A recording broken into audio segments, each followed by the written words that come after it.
I am thrilled to be here today. CB is not here. With Val Merza from Charlotte, North Carolina. Hi. How are you doing? I'm so good. The drive was annoying, but I'm here now, which is all that matters. I understand. I was traveling this past weekend as well. Nice. Thank you for making the trek down here to be on the show. And Yeah, of course. glad we got to get you in for the podcast. I'm going to kind of cut right to it. And, I'm just getting to meet you today in person. And we haven't really talked much aside from booking the show and being at Live at Ted's tonight, which I'm really excited for you to check the space out and check that listening room out. I've never been, yeah. It's a great spot. The only listening room in Wilmington. And Trent Harrison, who runs it, actually runs Hourglass Studios in town, which is a beautiful recording studio. But tell us a little bit about you. You said you're from New Jersey. Yes. And you now live in Charlotte. Give us a little background on, this is going to sound loaded, but how did you start playing music? And just a little background on yourself for us. Yeah. So I had graduated college a few years ago in New Jersey. 2020, maybe 2021. The years aren't real for obvious reasons. But I'd been living in New Jersey my entire life, Bergen County. And it's just one of those places where if you don't leave before a certain age, you're going to die there. And I did not want to do that. So it was between a couple cities. Charlotte made the least sense, which is why I moved there. Because the main thing I wanted a social challenge. I didn't want to move somewhere. I say this a lot, where I'm just going to meet the same person in a different body for the rest of my life. Mm-hmm. So I moved down here, and before I moved, I was in wealth management in New Jersey. I had a corporate job in Northwestern Mutual, And as soon as I got down here, the stock market crashed, the recession happened. I'm not licensed in the state, so I was like, okay, what can I do to make ends meet until I get a full-time job? And I decided, okay, I know how to play guitar, in quotes. I sing, I write. Let me just play a few cover gigs until I can get a full-time job, just to get by. And because I'd played a couple gigs in Jersey, maybe 3, 4, just as a hobby, for the weekends. I had never done it regularly. And it just kind of took a life of its own. And I was sending a lot of emails a day. You know how that is? Yes. And now it is my full-time job. So awesome. Yeah. So for how many years now has it been a full-time job for you? Oh, I only moved to Charlotte June of last year. So I really started pursuing it full-time around January, February. You're doing really well then, it looks like. Thank you. That's awesome. I credit it a lot to, well, the one thing is I don't have a full-time, music is my full-time job. So it's my 9 to 5, people say, oh, it must be so nice. You only work these couple of hours during the weekend, and that's how you get. Where do you think those hours come from? It's from doing marketing and promotion and graphics. I have a premium Canva subscription. It's I'm very grateful and lucky that I'm able to do that as my main source of income. I'm very lucky. Yeah. Same here. But doing the same thing, we all know how it goes. And I see this on social media lately where it's, you're talking about your booking fees, and there's a meme going around, and it's this is what you're paying for. And it's this list of 15 things. Yeah. And, all the time I spend marketing, creating my own graphics, learning the instrument, learning, getting better, whatever, improve, whatever you want to invest into, for me, I every once in a while take guitar lessons again to improve my playing and learning new songs that people want to hear. Mm-hmm. Recording, there's mailing so much list stuff if you have one. Paying for equipment, mailing lists, all this stuff that goes into it, and load in and load out time and all that just people just don't think about unless they're in that zone. And that goes for anything almost. If I told someone what I was doing at my day job, that, I was the director of client services and marketing for Northwestern Mutual. Right. What does that entail? Even if I gave the job description, there is so much more to it. And especially if you're traveling, Like Yeah. the travel time, the gas, the maintenance on the car, like it's a lot. But Yes. I mean, it's Absolutely. so worth it. Yeah. Totally. Yeah. That's why we do it, right? Yeah. So when did you start writing songs? I wrote my first I the thing is I'd written like poems like throughout like elementary school, high school. Mm-hmm. And I played guitar and I sang separately. I've been singing ever since I could speak. But when I was around 19 years old, that's what I consider my first song to completion is Whatever It Takes, which is available on YouTube, shameless plug. But I wrote that because I think I'd like written a poem, just like lines that rhymed. Mm-hmm. And I was like, whatever it takes. And that was it. That was the song. And then and also before I moved here, I think I had maybe 3, 4 songs written. Now I have like over 15 in the Nice. last year, just because there wasn't a lot of inspiration where I was living, hence Yeah. kind of why I moved. And Right. it's amazing what a change of scenery can do for your creativity. Oh, yeah. Just getting out of the same place you've been in and having new experiences, Yeah. maybe meeting new people. Different culture. There's definitely a culture Absolutely. shock when I first moved down here. I'm still not 100% used to it, Yeah. but it's different for sure. Yeah. So where do your ideas for your songs typically come from? Like we talked about, just like experiences you have, or do you? I mean, a lot of people, like for myself, sometimes I'll just be driving in my car and like a melody line will come into my head, and Yeah. I'll start singing it. Grab my phone, record myself. How does it usually come to you? Well, I mean, I feel like a lot of songwriters also will agree with like, I can't just sit down and just like designate time. Like, this is when I'm going to write a song. Right. It doesn't happen like that. Some songs have taken years, like in the making to happen, like to complete. Yep.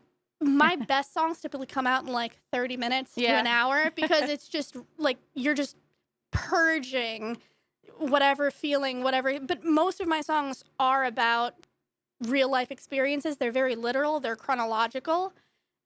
But recently, that's what most of my songs are based in, just my real life experiences. People, I like putting little Easter eggs in my songs where only the person that I wrote the song about will know exactly what I'm talking about. Yeah. Like a certain reference, only they will get. But recently, I've been writing a little more introspectively, as someone described it to me, because I've just evolved as a songwriter. And like you could tell from the writing style of Whatever It Takes, like my first song ever, to something newer, like Home, like there's a huge difference in how I approach it. And it's not just finding a word that rhymes with that line and then making it fit together. Like it comes a lot more naturally. And I always tell songwriters who are just starting off, because it's so nice that now that I've been doing it a little while, it's not that I'm just taking.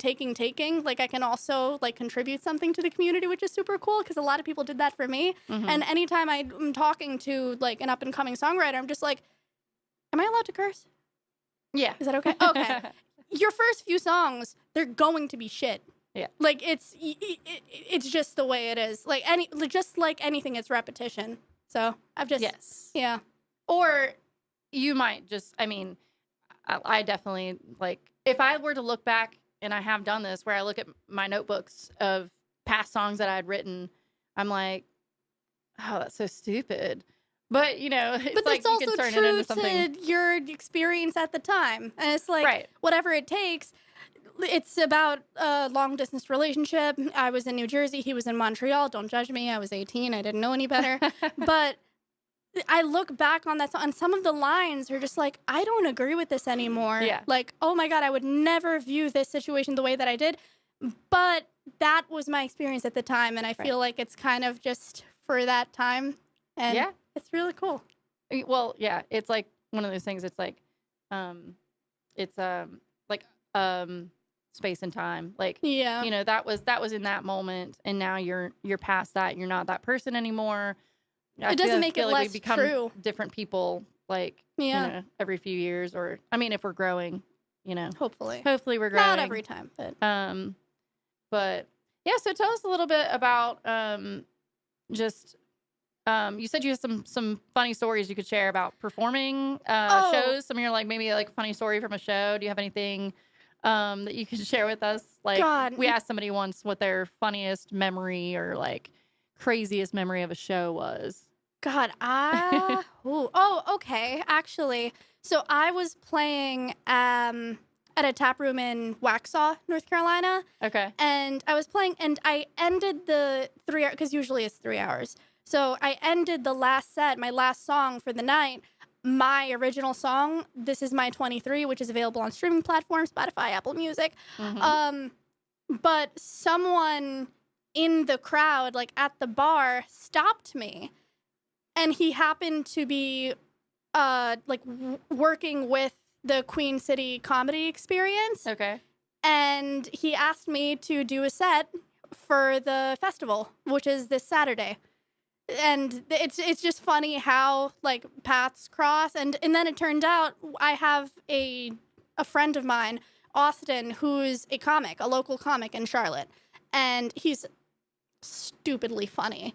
He's also one of my best friends. But I had him open for me at a show, one that I was telling you about, Skylark, Mm-hmm. because I wanted it to kind of be like this. What people don't think about when you're getting a lineup together, it's important that you get a lineup where there's enough fan base overlap where people will enjoy the music that's happening, Mm-hmm. but also you're not just inviting all of the same people because you're kind of just screwing yourself. But on top of that, in Charlotte specifically, the comedy scene and the music scene are kind of, everyone knows each other because of certain venues. They have different forms of art, including comedy. So I had him open for me, and he happened to know the guy that I met, and it just became like it's such a small world, and it's a good and bad thing. But it's not really a story, but it's more like just a funny reality of the entire scene. And I'm sure it's Charlotte isn't the only place where it's like that. It could be a good or bad things thing. like that definitely happened to me. There was have you ever heard of So Far Sounds? Yeah. Okay, so I played one of those shows. Which in, one? Durham. Nice. And the guy that books for that one, his friend had been down here visiting, and she is actually like from West Virginia, and I'm from West Mhm. Virginia, and she saw me and told him about me, and then it just so happened I had already talked to him online, and Okay. then he's like, "Oh yeah, I think I know my who you're friend talking saw about. you." His Raleigh, name's Durham? Toby. Toby, yeah. Yeah. I played a Raleigh So Far show a couple months ago. It started with a Charlotte show, and then I kind of just branched out. Yeah. But it was nice. I like Toby. Yeah. So far is really cool. It reminds me of what we do with Voice in the Pen. Yeah. And it's just a great experience. I had a question and I'm losing it. Who are some of your musical influences? Oh, Taylor Swift. Okay. She's my biggest, like, you could, if you listen to like the lyrics in my songs, it's very obvious that some of it is pulled from her. Stylistically, Ed Sheeran, Shawn Mendes, Alec Benjamin is a big one. I really like Alec Benjamin. It's I don't know, like, someone told me that This Is My 23, it sounded like if like a profane shit talking Taylor Swift, like who, like, if Taylor Swift tried to get on Broadway kind of thing, which is like such a compliment, but it's, I don't know, it's very storytellery. Someone said that to you about, Yeah. Okay. Yeah, I listened to This Is 23, right? This Is My 23. This Is My 23. I listened to that song, but I need to listen to it again now that you've shared that part of it. Thank you. And I don't know, maybe you'll be performing it tonight at the show? Maybe. Yeah. I typically like to go with the flow of the other, with songwriter. Like, if it's a songwriter round, then I like to go with the, like, if someone's doing a break a song, I'll do it, because I can do that now that I have enough songs where I could just cherry pick like which ones are like go with it. Right. I have been trying to play my newer stuff, so, but I mean, if it's streaming, I'm probably gonna play it. Cool. Yeah. It's the only one I have online right now. So. Okay, that's the only one. So how many songs have you recorded then? Only one. This is my 23, right? That is the only one available on streaming. I have stuff on YouTube too, but Okay. which I'm actually going to be releasing a couple more of the next few weeks. Cool. But that is the only official like streaming song. Okay. So, where did you record that song? Actually, one of my closest friends in the entire world, Zach Robbins, who's also an extremely talented musician, singer-songwriter, I recorded it in his home studio, and Okay. he mixed and mastered it. Awesome. And he played on it and everything. I wrote the entire song. I recorded like the vocals, but he kind of did the whole band thing. And I actually played a full band show for the first time last month at Tommy's Pub in Charlotte, and Nice. he played guitar, which was Awesome. really nice because I was telling people, "Oh, this is who you're listening to, guys." Yeah, that's awesome. Full Yeah. band shows are really fun. Yeah. I've done it. I play with a bluegrass band now. And I just sing, but it's very fun to be a part of something like that. And Yeah. especially when it's backing your own music. Oh, Did- and especially when it's your friends. yeah. And was like- that an all original show or was that covers too? So or? I had two openers. They did some covers, but they're also very talented singer-songwriters. My set, I did an acoustic set, and then I had the full band at the end. All of that was original. Awesome. And are you planning on kind of doing like, it's kind of like the trend now to release a single song. Are you planning on recording like an EP or like a full yeah. album and releasing that all at once? Yeah, I'm working on it. As you know, recording music professionally is very expensive. Yes. So, and especially when I don't have a full band to split the cost with. If anything, I'm going to be shelling out money to studio musicians. So I am and because I do music full time, there's maybe I'll play it just getting started tonight too. But there's a part where it goes, Nashville, Boone, and Charlotte may not have much in my wallet. It's not the most lucrative profession, especially if you're within your first year. Right. Plus, I've had to like pay to get merch made, which I'm sure you know is a lot, especially if you're getting it like you're paying up front for it. Yeah. And that's why like we need people showing up to live shows, and because streaming doesn't do a whole lot. Yeah, and that's another Financially. thing that I think people don't know. There's an artist, she's up in Surf City, and she posted something where it was like, "We just got our first check from our Spotify. Oh. It's about 50 cents. Thank you guys so much. Yeah. We're so rich now." And no, like someone, you know that little jean pocket in like the really tiny one? Someone said that's where you keep all the money you make from Spotify streams. Yeah. Yes. But once I have my funds up a little more, I'm going to start recording. I mean, songs that people already know. Like I'll post like an Instagram poll. Hey guys, what is your favorite song by me? And I'll get like 40 responses, which is crazy because it's like, y'all are listening to my songs. You know the titles of That's my songs. great. Yeah, it's really cool. And but I mean, that can be a method to figure out what I'm putting on the EP. And I do want to put out maybe another single, but definitely an EP, maybe an album in the future, because I don't want to put out an album immediately after a single. I feel like that's a little much. And yeah, but there's a lot happening, especially this month. I have, I think, over 24 gigs, and then I'm booking for next month, especially because like during the winter things become a little slower, so I need to like prep for that. And it's a lot. People underestimate how much, and then on top of that, you need to find time to create too. Right. I mean, everybody has this, like we've said, but like this, you have to find the balance. You always have to find the balance, and it's balancing.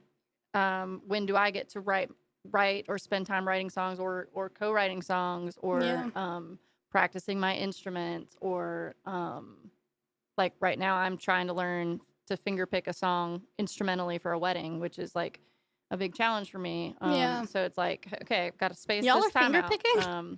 picking? Finger picking, yeah. But so you do all your booking. Is that correct? Okay. Yeah. And you're playing in different states as well? You're like doing a lot of traveling or you're just... Yeah. I've played in Wilmington before. I I've played in Virginia, North Carolina, South Carolina. In November, I'm going to be in Atlanta, which is super cool. I'm going to Richmond in December. And yeah, I try not to go out of state like once a week or once every 2-3 weeks. That's way too much. Like, you also need to take care of yourself, and that's not great for your health. But I try to get out there a little bit. And so far, shows are actually a really great way to do that, I think. Yes. Like, because I'm trying to get other shows. I mean, I'm going to Nashville next month because I have, I have played in Tennessee too. But I have a gig, well, not a gig, in Nashville, it's a little different. Like, I'm playing in a songwriter round, in mid-October, and then I have to, for one day, and then I'm driving back. I might just fly out. It depends on if they allow the guitar as a carry-on. But yeah, but yes. It's exciting. It's a lot of stuff happening. Yeah. Well, it's refreshing to get into new spots. Yeah. I know when you're playing in the same places, same venues, it just gets to be a little bit mundane. And then you play somewhere else and you're like, people don't know me here. This is awesome. Not that people know me everywhere that I'm playing down here, but it's just there's something about it when you tell people, I live in Wilmington, but I'm up here in even just Cary, where I was last weekend. I'm up here in Cary. I'm up here in Elkin. And be like, oh, where are you from? Oh, cool. Yep. Like, we really like that. I mean, I get why they would. I think they take you a little more seriously when you're, like, from Charlotte playing in Augusta, Georgia. Like, it's because I've played there too. But I think it's because, you must be doing this for real. Like, right. Because if you're driving 3.5 hours to play somewhere, this must be more than just a hobby to you. And right. People assume that because of that, that means you're, like, really good, which I would like to think is true for me, but it really is just the time and effort you put into it. And it really helps if you don't have a day job holding you back, but it also really hurts if you don't have a day job paying for the stuff that I just mentioned. Yes. So absolutely. Trade-off for sure. Yes, definitely. Well, thank you so much, Val, for being here with us today. And we can't wait to see you perform tonight at Live at Ted's. Super excited to hear some of your other songs. You can follow Val at Val Merza Music on Instagram. And you can follow Voice in the Pen at Voice in the Pen on Instagram. And check out our YouTube channel as well at Voice in the Pen. Thanks so much. I'm going to do my first song that I ever wrote, which is called Whatever It Takes.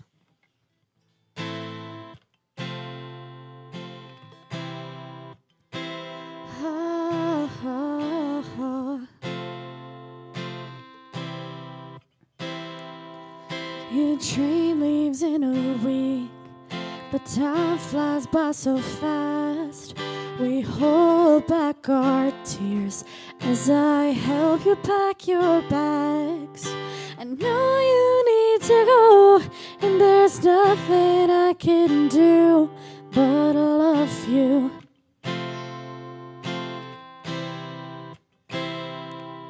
I watch you from the station as the train fades away. I keep trying to tell myself that everything will be okay. There are cars and planes, there's Skype and winter break on. But you need to know I'll do whatever it takes to make this work. As long as we're both on this earth, do whatever it takes. Do whatever it takes.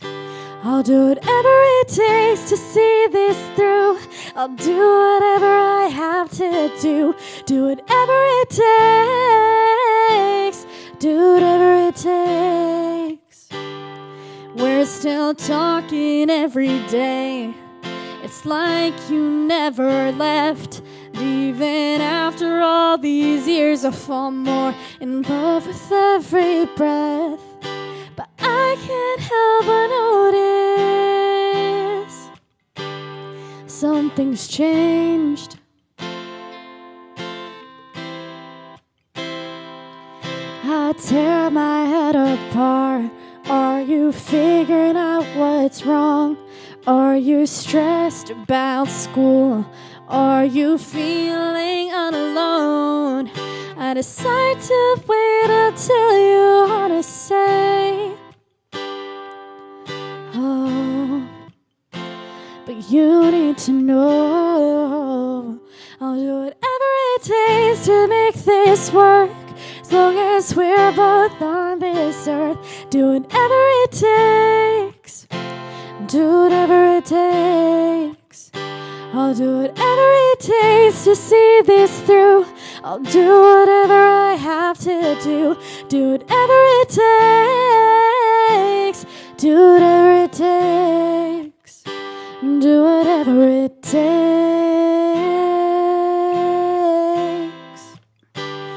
Oh,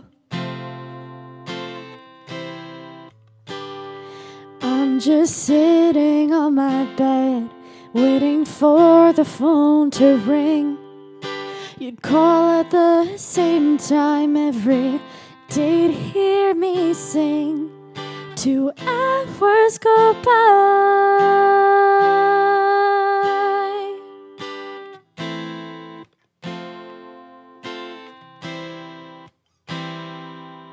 2 hours go by, and I finally get your call.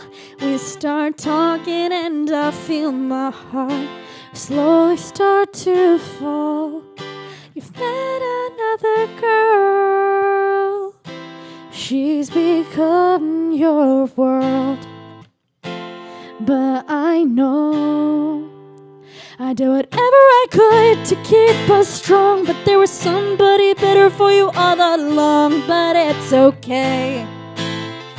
Yeah, it's okay. I did whatever I could till the very end, but you'll always be my best friend. I still love you. I'll always love you. So you finally heard the story about the girl and the boy who tried to fight a distance that they just couldn't avoid. But some things you can't control, no matter what you do. But love is wanting them to be happy, even if it's not with you.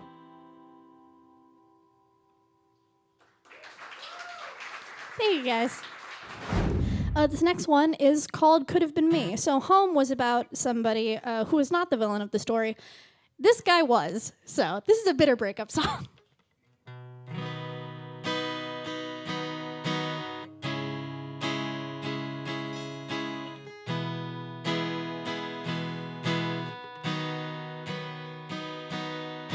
"11 months since we said goodbye, all because I couldn't chase the high derived from breadcrumbs I thought led to love. I was fighting all my feelings while you were fighting all your demons, and for reasons I can't explain, still thought I could be enough. Does she dance on tables like I wouldn't do? I'm sure she might be wild enough for you, but she can never take my place, 'cause you'll always feel the aftertaste. And every time you kiss her face, your heart breaks a little more. And every time you turn around, you hope that I'll be there somehow. 'Cause when you look at her, all that you can see is that should have been me. Oh, that should have been me. We spent the holidays together, but now I can't help but wonder if it was only 'cause you knew we both had no one else. Both our families were estranged. Mine would call me by the name that caused me more shame than I'd ever felt. I bet she's spending Christmas Eve drunk driving, while I'm spending winter Christmas carolining. But she can never take my place, 'cause you'll always feel the aftertaste. And every time you kiss her face, your heart breaks a little more. And every time you turn around, you hope that I'll be there somehow. 'Cause when you look at her, all that you can see is that should have been me. Oh, that should have been me. But I could never take her place, 'cause I would never play your games. But I see her making my mistakes, and my heart just breaks for her. And every time you turn around, I'll be nowhere to be found. 'Cause when I look at her, all that I can see is that could have been me. Oh, that could have been me. She's enough for you, but everything that I never want to be. But that could have been me. And I'm happy to be me. Thank you, guys. So for my last song, this is called Just Getting Started. It's not available on online at all, so you can only listen to it here for now. But it is about my journey from being a full-time wealth management director in New Jersey to being a full-time starving musician.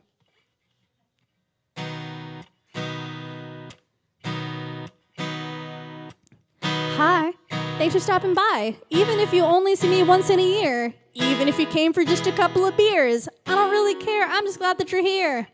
I've been writing songs for so long, but I was writing them in places that I never belonged. Every lyric out of place. Turns out all I had to do was move out of state. There's a rule book on how to feel okay. No instructions on when to know to walk away. But you know when it's time, you'll see all the signs in a back of the driveway. They didn't believe me, and to that all I say, I never thought I'd ever be the one to say this, but I want to spend my life putting thoughts to pages. And even though I know I won't end up getting famous, what better way to see the world from these stages? Have you ever tried to move somewhere new? Your only friend is you. I can say that I did. I admit, still a kid on a whim, but the myth that you gotta think the whole thing through. 'Cause there is a beauty in trusting yourself enough to figure it out somehow. So if you're wondering when the time to leave, it's now. I left my job, my place out town. Some may say out the blue, just to spend a year trying to figure out what I want to do. And to be clear, feeling fear is normal.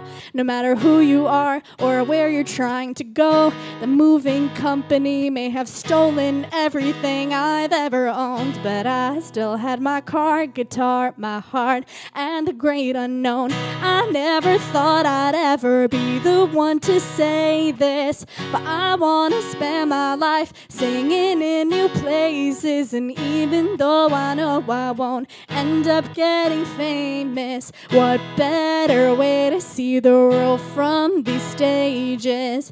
This life brought me down to Nashville, Boone, and Charlotte, living the life that I never knew I wanted, writing about hope and fear of being broken-hearted. And anyone who knows me knows I'm just getting started.